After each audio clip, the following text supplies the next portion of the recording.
வணக்கம் நேயர்களே, இது உங்கள் அறிவோம் ஆரோக்கியம் நிகழ்ச்சி. ஒவ்வொரு நாளும் மூலிகை மகத்துவம் பகுதியில வெவ்வேறு மூலிகைகளை பத்தி நிறைய இன்ட்ரெஸ்டிங்கான இன்ஃபர்மேஷன்ஸ்லாம் நம்ம பார்த்து தெரிஞ்சுட்டு இருக்கோம். அந்த வகையில இன்னைக்கு எந்த மூலிகை பத்தி பார்க்க போறோம் அப்படிங்கறத வைத்தியர் திரு ராஜசேகரன் ஐயா அவர்கள் கிட்ட கேட்டு தெரிஞ்சுக்கலாம். வணக்கம் ஐயா. வணக்கம். இன்னைக்கு எந்த மூலிகை பத்தி பார்க்க போறோம் ஐயா? இன்னைக்கு நம்ம பார்க்க போற மூலிகை நாவல் இலை. பொதுவா இந்த நாவல் மரம் இது ஒரு மர வகையை சேர்ந்தது. இந்த நாவல் மரம் பாத்தீங்கன்னா வெப்ப மண்டல பகுதியில விளையக்கூடிய ஒரு மரம். பொதுவா அதாவது சிவாலயங்கள்ல இந்த மரம் பாத்தீங்கன்னா நிறைய ஆலயங்கள்ல தல விருட்சமாக இருக்கக்கூடிய ஒரு கற்ப மரம் இது. காரணம் எதனால இந்த சிவாலயங்கள்ல வச்சு வழிபட்டாங்க அப்படின்னு சொல்லி பார்த்தாக்கா, இதுல இருந்து வரக்கூடிய காற்று நமக்கு குளிர்ச்சியையும் நல்ல ஆரோக்கியத்தையும் ஆக்சிஜனையும் தரக்கூடிய தன்மை இந்த மரத்திற்கு இருப்பதால இத ஆலயங்கள்ல, அதாவது முக்கியமா சிவாலயங்கள்ல கோயில்கள் எல்லாம் வைத்து இதை தல விருட்சமாக வழிபாடு செய்து வந்தனர். இன்னும் பாத்தீங்கன்னா இந்த நாவப்பழம் இருக்குல்ல, அது விநாயகருக்கு மிகவும் உகந்த ஒரு பழமாக அதை பூஜை செய்து வருவது நம்ம எல்லோருக்குமே தெரிஞ்ச விஷயம். ஏன் இப்படிலாம் வழிபாட்டிலையும் நமக்கு ஈடுபடுத்தினாங்க அப்படின்னு சொன்னாக்கா, நம்ம மறக்க கூடாதுங்கிறதுக்காக தான் இந்த மாதிரியான மூலிகைகள், பழ வகைகள், இலைகள் இதையெல்லாம் நமக்கு வழிபாட்டிலையும் கொண்டு சேர்த்து வைத்திருந்தாங்க. இந்த மாதிரியான நல்ல விஷயங்களை நமக்கு பின்னாட வரக்கூடிய அந்த சந்ததியினரும் தெரிஞ்சுக்கிட்டு அவர்களும் பயனடையணுங்கிறதுக்காக தான் இந்த நிகழ்ச்சியில ஒவ்வொரு நாளும் ஒரு மூலிகையை பத்தி நம்ம பார்த்துட்டு வரோம். அந்த வகையில இந்த நாவல் மர மூலிகை அப்படின்னு சொல்லி பார்த்தோம்னாக்கா, இதனுடைய வேர், இந்த மரத்தில் இருக்கக்கூடிய பட்டை, இந்த நாவல் காய், அந்த நாவல் காயினுடைய பழம், அதனுள்ள இருக்கக்கூடிய அந்த விதை என்று சொல்வார்கள், அந்த நாவல் கொட்டை, இந்த நாவல் பூ என்று இது அத்தனைக்கும் மருத்துவ குணம் இருக்கு. ஒவ்வொன்றுக்கும் வெவ்வேறான மருத்துவ குணங்கள் இருக்கு. இப்ப பாத்தீங்கன்னாக்கா, நாவல் மர வேருக்கு பாத்தீங்கன்னா அதை குடிநீரா பயன்படுத்தும் போது நம்மளுடைய உடல் உஷ்ணத்தை குறைக்கும். நாவல் கொட்டையை பாத்தீங்கன்னாக்கா அதை அரைத்து சாப்பிடும் பொழுது நீரிழிவு நோயை குணப்படுத்தும், சர்க்கரை நோயை கட்டுப்படுத்தக்கூடிய தன்மை இருக்கு. அந்த நாவல் பூ எடுத்துக்கிட்டோம்னாக்கா அது மாதவிலக்கு போன்ற நோய்களை குணப்படுத்துறதுக்கு வாய்ப்பா இருக்கு. இன்னும் நிறைய பாத்தீங்கன்னா இந்த நாவல் பழத்தை சாப்பிடுவதன் மூலமாக இந்த மாதவிலக்கு தள்ளி போகிறதுக்காக கூட இதை பயன்படுத்துறாங்க. அப்படி இது நிறைய பயன்களை தரக்கூடிய ஒரு மரம். இன்னும் பொதுவா பார்த்தோம்னா இந்த நாவல் மரத்தை வீட்டு பகுதியில வளர்க்கறது தவிர்க்க வேண்டும். ஏன்னு கேட்டீங்கன்னாக்கா, இந்த நாவல் மரத்துக்குன்னு ஒரு வைப்ரேஷன் இருக்குன்னு சொன்னேன் இல்லைங்களா, அது என்ன அப்படின்னு சொல்லி பாத்தீங்கன்னாக்கா, இது ஒரு குளிர்ச்சியான காற்றை தருவதன் மூலமாக அந்த கருவண்டுகள் எல்லாம் இது கவர்ந்து இழுக்கும். இந்த கருவண்டுலாம் இதுல நிறைய குடிகொள்ளும். அதுபோல கொடிய விஷமுள்ள இந்த கருநாகம் என்று சொல்லக்கூடிய அந்த கருநாகமும் இதுல குடிகொண்டுடும். அதனால இதை பெரும்பாலும் வயல் பகுதியில வளர்க்கறது தான் மிகவும் சால சிறந்ததா இருக்கும். ஆனா அது தரக்கூடிய காற்று நமக்கு நல்ல ஒரு ஆக்சிஜன் தரக்கூடியது. இதனுடைய மற்ற பாகங்களும் நமக்கு மூலிகை மருத்துவமா பயன்படும். மேலும் பார்த்தோம்னாக்கா, இந்த நாவல் பூ, நம்மளுடைய இந்த நாவல் பூவை திப்பிலியுடன் கலந்து நாம் அரைத்து சாப்பிடும் பொழுது நமக்கு இந்த வரக்கூடிய இந்த காச நோய், இருமல், ஈலை, கோழை என்று சொல்லக்கூடிய நோயையும் நமக்கு குணப்படுத்தக்கூடிய தன்மை இதுக்கு இருக்கு. மேலும் பாத்தீங்கன்னா நிறைய பேருக்கு இன்னைக்கு பாத்தீங்கன்னா அந்த உடல் உஷ்ணத்தால இருக்கக்கூடிய மூல நோய் என்று சொல்லுவார்கள். அந்த மூல நோய், உள் மூலம், இரத்த மூலம், வெளி மூலம் என்று சொல்லக்கூடிய அந்த மூல நோய்களையும் குணப்படுத்தக்கூடிய தன்மை இந்த நாவல் கொட்டைக்கு இருக்குது. இந்த நாவல் கொட்டையை நன்றாக மை போல அரைத்து இதை நாம் காலை மாலை 2 வேளையும் தயிரிலோ அல்லது தேனிலோ குழைத்து சாப்பிடும் பொழுது நமக்கு அந்த உள் மூலம், வெளி மூலம், அதில் வரக்கூடிய அந்த சீழ், அந்த நீர் வடிதல், பௌத்திரம் போன்ற நோய்களை எல்லாம் நமக்கு குணப்படுத்தும். நிறைய பேருக்கு இப்ப பாத்தீங்கன்னாக்கா ரத்த அழுத்த நோயால நிறைய பேர் கஷ்டப்படுவாங்க. அந்த ரத்த அழுத்த நோயை கவனிக்காம விட்டுட்டாங்கன்னா அது பக்கவாத நோய்கள்லாம் வருவதற்கு அந்த காரணமா அமைஞ்சிரும். அந்த மாதிரி இரத்த அழுத்தம் நோய் உள்ளவர்கள் இந்த இளம் தளிரை சுட வைத்து காய்ச்சி, நன்றாக நீரில் இட்டு காய்ச்சி, இதை காலை மாலை 2 வேளையும் கஷாயமாக வைத்து சிறிதளவு அதுல மிளகுத்தூள், சீரகம் கலந்து சாப்பிடுவதன் மூலமாக அந்த இரத்த அழுத்தம் சம்பந்தப்பட்ட நோய்கள்லாம் குணமாகும். இன்னும் சொல்லி பாத்தீங்கன்னாக்கா, இந்த வெள்ளை நோய் என்று சொல்வார்கள், மேக வெட்டை, அந்த போன்ற மேக நோய்கள் உள்ளவர்கள் பெண்களுக்கு இந்த நாவல் கொட்டையை காலை மாலை 2 வேளையும் பச்சையாகவே அரைத்து, அதாவது வெறும் வயிற்றில் அவர்கள் ஒரு 10 கிராம் அளவிற்கு இந்த நாவல் கொட்டையை அரைத்து 2 வேளையும் ஒரு 10-15 தினங்களுக்கு சாப்பிட்டு வருவதன் மூலமாக அந்த வெள்ளை நோய் குணமாயிடும். இப்போ இந்த இலையை நன்றாக மைய அரைத்து, அதாவது சில பேருக்கு இந்த கரப்பான், பூச்சி, தோல் சம்பந்தப்பட்ட நோயெல்லாம் நிறைய வந்திருக்கு. அந்த சரும நோய்கள்லாம் குணமாகி தோல் நல்ல ஒரு ஷைனிங், அதாவது நல்ல ஒரு தோல் ஒரு பளபளப்பு தன்மை அடைந்து பார்ப்பதற்கு நல்ல அழகான ஒரு தோற்றத்தை தரக்கூடிய ஒரு சிறந்த மூலிகையாக இது விளங்கும். இப்போ மேலும் பாத்தீங்கன்னாக்கா இந்த நாவல் மரத்தினுடைய பட்டையை காய வைத்து நன்றாக பொடி செய்து எடுத்துக்கொண்டு சிறு குறிஞ்சான் சமூலத்தினுடைய பொடியையும் காய வைத்து அரைத்த பொடியையும் எடுத்துக்கொண்டு வெந்தய பொடி அதனுடன் கலந்து மாம்பருப்பினுடைய பொடியையும் கலந்து காலை மாலை 2 வேளையும் கஷாயம் வைத்து ஒரு 30 முதல் 50 மில்லிகிராம் வரை பருகி வருவதன் மூலமாக சர்க்கரை நோய், அதாவது ரொம்ப கடுமையாக சர்க்கரை நோயால் பாதிக்கப்பட்டவர்களுக்கு இந்த கஷாயத்தை குடிப்பதன் மூலமாக அவர்களுக்கு அந்த சர்க்கரை நோய் குணமாயிடும். இப்ப நிறைய பேருக்கு பாத்தீங்கன்னாக்கா இந்த தோல் சம்பந்தப்பட்ட நோய் வந்தவர்களும் இந்த மரப்பட்டையை தனியாகவே கஷாயம் வைத்து குடிப்பதன் மூலமாக அந்த வயிற்றில் உள்ள கிருமிகள், பூச்சிகள், புழுக்கள் வெளியேறி அவர்களுக்கு அது சம்பந்தமாக வந்த தோல் நோயும் குணமாயிடும். இப்போ நம்ம இந்த நாவல் இலையை வைத்து நமக்கு எந்த மாதிரியான நோயை குணப்படுத்தும், அதை எப்படி செய்யலாங்கிறத பார்க்கலாம்.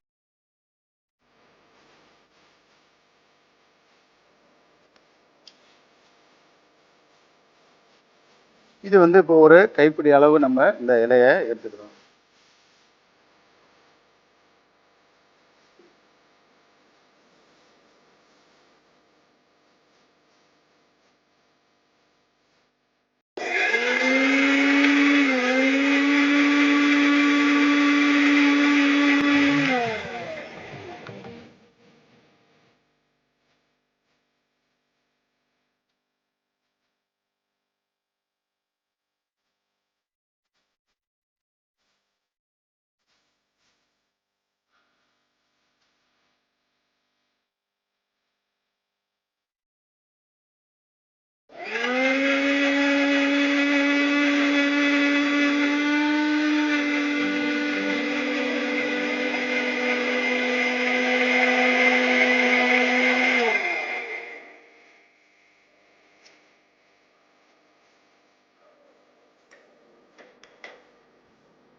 இப்போ நம்ம நன்றாக அரைத்து இந்த நாவல் இலையை சாறு எடுத்துருக்கிறோம். இதில் பார்த்தீங்கன்னாக்கா பசும் தயிர் சேர்த்து கொள்வதன் மூலமாக நல்ல ஒரு மருத்துவ பயன் நமக்கு கொடுக்கும். இப்போ நம்ம இதில் ஒரு 50 ml அந்த நாவல் இலை சாறு எடுத்துருக்கோம். அதில் இந்த மாதிரி சின்ன ஸ்பூனில் ஒரு ஸ்பூன் அளவிற்கு தயிர் சேர்த்துக்கொண்டு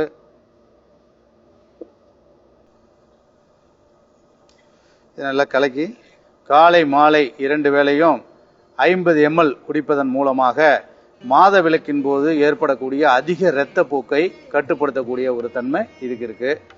சில பேருக்கு இப்போ இந்த மூளைச்சூடு காரணமாக அந்த மூல நோய் உள்ளவர்களுக்கு கூட இரத்த போக்கு அதிகமாக இருக்கும். அந்த மாதிரி மூல நோயால் பாதிக்கப்பட்டு இரத்த போக்கு உள்ளவர்கள் இந்த நாவல் இலையை நன்றாக அரைத்து பாலில் கலந்து சாப்பிடும் பொழுது அந்த மூல நோய் சம்பந்தப்பட்ட இரத்த போக்கெல்லாம் குணமாயிடும்.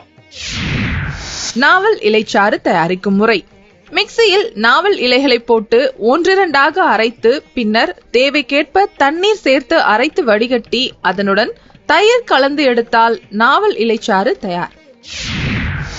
யூஸ்வலாவே நாவல் அப்படிங்கறத நம்ம சொல்ல மாட்டோம், நாகப்பழம் அப்படி சொல்லிட்டு ரொம்ப ஃபெமிலியரான பேரு. நானும் இனிஷியலா நாவல் அப்படின்னு சொல்லிட்டு புதுசா இருக்கே அப்படிங்கிற மாதிரி தான் தோணுச்சு.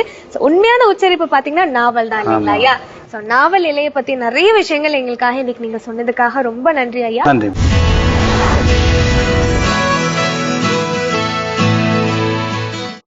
வணக்கங்க, இது ஆர்கானிக் அறுசுவை நிகழ்ச்சி. இந்த நிகழ்ச்சியில தொடர்ந்து நம்ம ரசாயனம் கலக்காத சத்தான உணவு எப்படி செய்யறதுன்னு சொல்லி பார்த்துட்டு வரோம். அந்த முறையில இன்னைக்கு நம்ம பார்க்க போற டிஷ் வாழை இலை தேங்காய் சாதம். வாழை இலையில நம்ம சாப்பிட்டு பார்த்திருக்கோம். ஆனா வாழை இலையே சமைக்க உபயோகப்படுத்துறது இந்த டிஷ்ல. இந்த டிஷ் செய்யறதுக்கு தேவையான பொருட்கள் என்னன்னு பார்க்கலாம். பாஸ்மதி அரிசி, உலர்ந்த திராட்சை, பசும் நெய், தென்னம்பனஞ் சர்க்கரை, ஏலக்காய் பொடி, துருவிய தேங்காய், தேங்காய் பால்.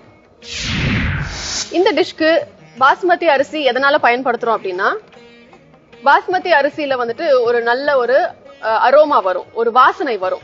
அதனால இந்த டிஷ்க்கு வந்துட்டு ஸ்பெசிபிக்கா நீங்க பாஸ்மதி அரிசி பயன்படுத்துங்க. அப்படி இல்ல அப்படின்னா சீரக சம்பா அரிசி கூட நீங்க பயன்படுத்தலாம். அடுத்து நீங்க வந்துட்டு உலர்ந்த திராட்சை. உலர்ந்த திராட்சை இல்லாத வந்துட்டு ஸ்வீட்டே இல்லைங்க. நம்ம வந்துட்டு எந்த ஸ்வீட் பண்ணாலும் அதுல ஒரு சிறிதளவாச்சும் இந்த உலர்ந்த திராட்சை ஆட் பண்ணீங்கன்னா வந்துட்டு அது கண்டிப்பா ஸ்பெஷல் ஆயிடும். அடுத்து தென்னம்பனஞ் சர்க்கரை. தென்னம்பனஞ் சர்க்கரை அப்படிங்கிறது என்னன்னா, தென்னை மரத்துல இருந்து எடுக்கிற ஒரு சர்க்கரை. இப்போ இந்த தென்னம்பனஞ் சர்க்கரையோட ஸ்பெஷாலிட்டியே என்னன்னு பாத்தீங்கன்னா, சுகர் பேஷண்ட்ஸ் கூட வந்துட்டு குறைந்த அளவுல இதை வந்துட்டு யூஸ் பண்ணலாங்க. சாதாரணமா நம்ம கடையில கிடைக்கிற சர்க்கரைக்கும் இந்த தென்னம்பனஞ் சர்க்கரைக்கும் உள்ள வித்தியாசம் என்னன்னு பாத்தீங்கன்னா, கிளைசிமிக் இண்டெக்ஸ் அப்படின்னு சொல்லுவாங்க. இந்த கிளைசிமிக் இண்டெக்ஸ் அப்படிங்கிறது நம்ம தென்னம்பனஞ் சர்க்கரையில ரொம்ப குறைந்த அளவு தான். அப்போ உங்க உடம்பு இதை வந்துட்டு உரியறது, இந்த சர்க்கரையை உரியறது வந்துட்டு ரொம்ப நேரம் கழிச்சுதான் மெதுவா உரிய ஆரம்பிக்கும். அப்ப உங்களுக்கு உங்களோட சுகர் லெவல் மேல கீழன்னு சொல்லி தாவிட்டு இருக்காது. அதனாலதான் வந்துட்டு டயபெட்டிஸ் இருக்கவங்க கூட வந்துட்டு இந்த சர்க்கரையை வந்து குறைந்த அளவுல பயன்படுத்தலாம். அடுத்தது பாத்தீங்க அப்படின்னா ஏலக்காய் பொடி. ஏலக்காய் பொடி வந்துட்டு உங்களுக்கு ஏலக்காய் முழு ஏலக்காயாகவும் பயன்படுத்தலாம். இல்ல அந்த வாயில பட்டா பிடிக்காதவங்க நீங்க இதை பொடி பண்ணி அப்படியே கொஞ்சமா தூவிக்கலாம்.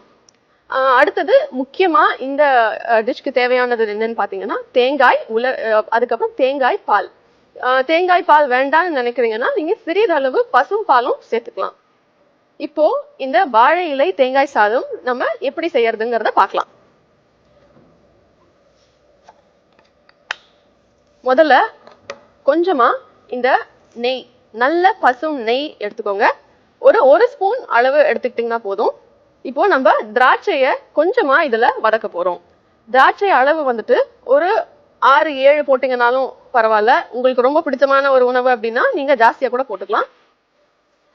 கொஞ்சமா இதை வந்துட்டு அப்படியே சாட்டே பண்ணிக்கோங்க. இப்போ இந்த திராட்சை கொஞ்சமா இந்த சூட்ல உப்ப ஆரம்பிச்ச உடனே நம்ம இதை இந்த பாத்திரத்துல போட்டுக்கலாம். நீங்க இந்த பாஸ்மதி அரிசி ஊற வச்சீங்க அப்படின்னா ஒரு விசில் வச்சீங்கன்னா போதும், கரெக்டான பதம் கிடைக்குங்க. இல்ல நீங்க ஊற வைக்கல அப்படின்னாலும் பரவாயில்ல. ஒரு கப்புக்கு 2 கப் வீதம் தண்ணி ஊத்திட்டு நீங்க இதை வந்துட்டு ஒரு 2 விசில் வச்சீங்கன்னா சரியா இருக்குங்க. இந்த பாஸ்மதி அரிசி ஏற்கனவே சமைத்த பாஸ்மதி அரிசியை இப்ப இந்த பாத்திரத்துல நான் போட்டுடுறேன்.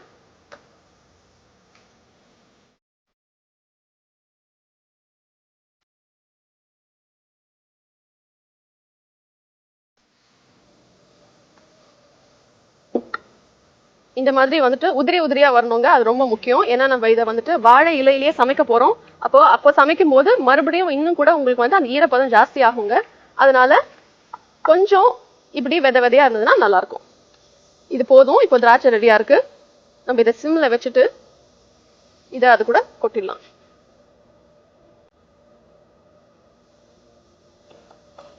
இப்போ கொஞ்சமா நெய் எடுத்துக்கோங்க. மறுபடியும் ஒரு ஸ்பூன் நெய் போட்டுக்கோங்க.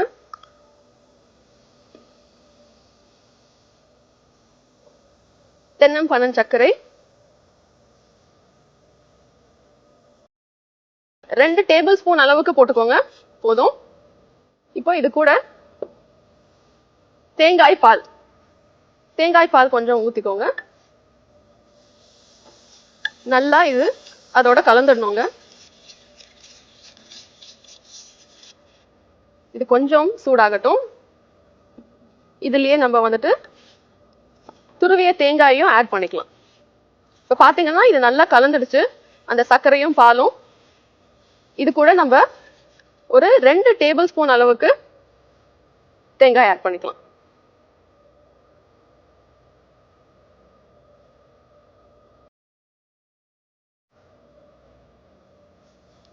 கொஞ்சமா சூடானுங்க. சூடானதுக்கு அப்புறமா நம்ம இதை எடுத்து ஏலக்காய் பொடியும் கொஞ்சம் சேர்த்துக்கிட்டு அப்புறமா இந்த ரைஸோட சேர்த்து மிக்ஸ் பண்ணிக்கலாம். இப்போ கொஞ்சமா இந்த ஏலக்காய் பொடி மேல தூவிட்டு கேஸ் ஆஃப் பண்ணிடலாம்.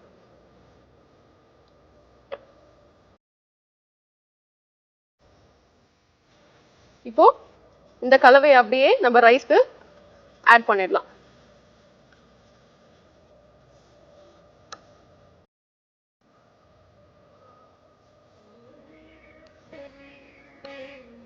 அவ்வளவுதாங்க. இதை இப்போ ஆட் பண்ணிட்டு நம்ம ரைஸோட சேர்த்து நல்லா மிக்ஸ் பண்ணிக்கலாம். நல்லா மிக்ஸ் பண்ணிக்கோங்க.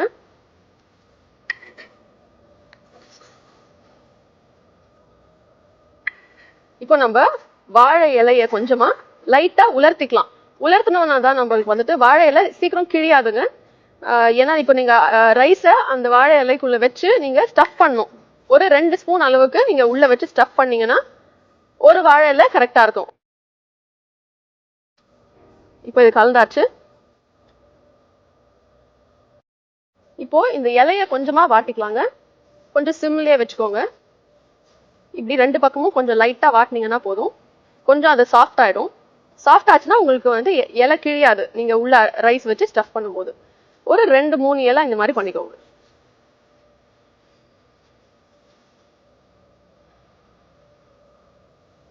அவ்வளவுதாங்க. இப்போ இதுல நம்ம ரைஸ் கொஞ்சம் ஸ்டஃப் பண்ணலாம்.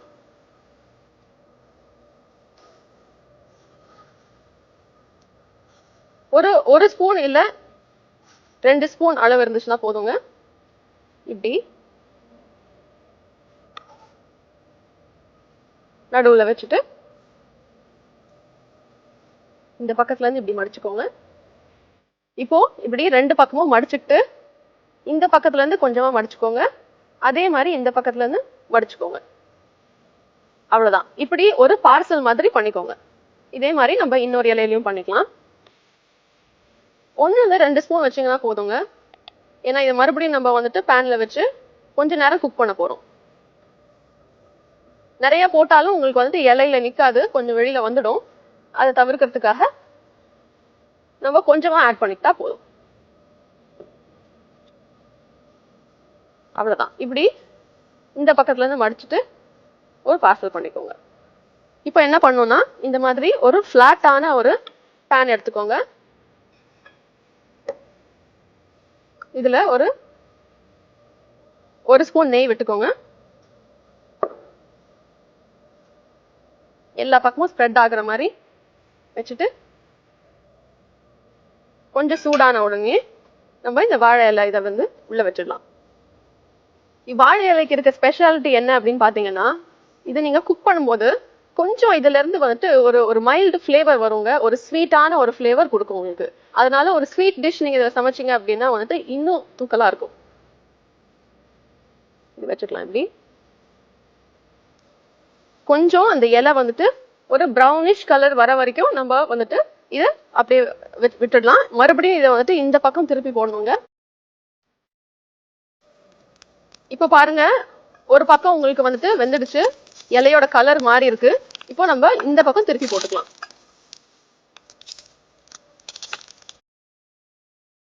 ரெடி ஆயிடுச்சுங்க. இது குழந்தைங்களுக்கு கண்டிப்பா பிடிக்குங்க. இந்த வாழை இலையில நீங்க வச்சு பேக் பண்ணி கொடுக்கறதுனால என்னடா இது வித்தியாசமா இருக்கேன்னு சொல்லிட்டு கண்டிப்பா நல்லா சுவைச்சு சாப்பிடுவாங்க.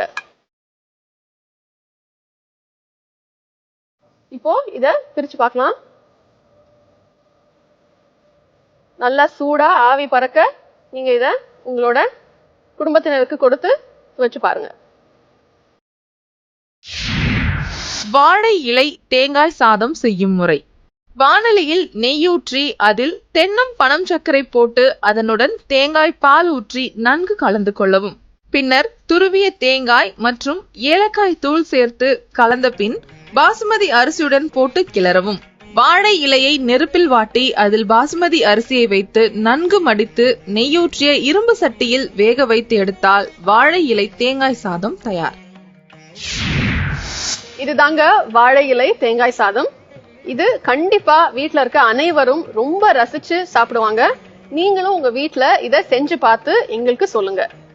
மீண்டும் அடுத்த நிகழ்ச்சியில ஒரு புது ரெசிபியோட உங்களை நான் சந்திக்கிறேன். நன்றி, வணக்கம்.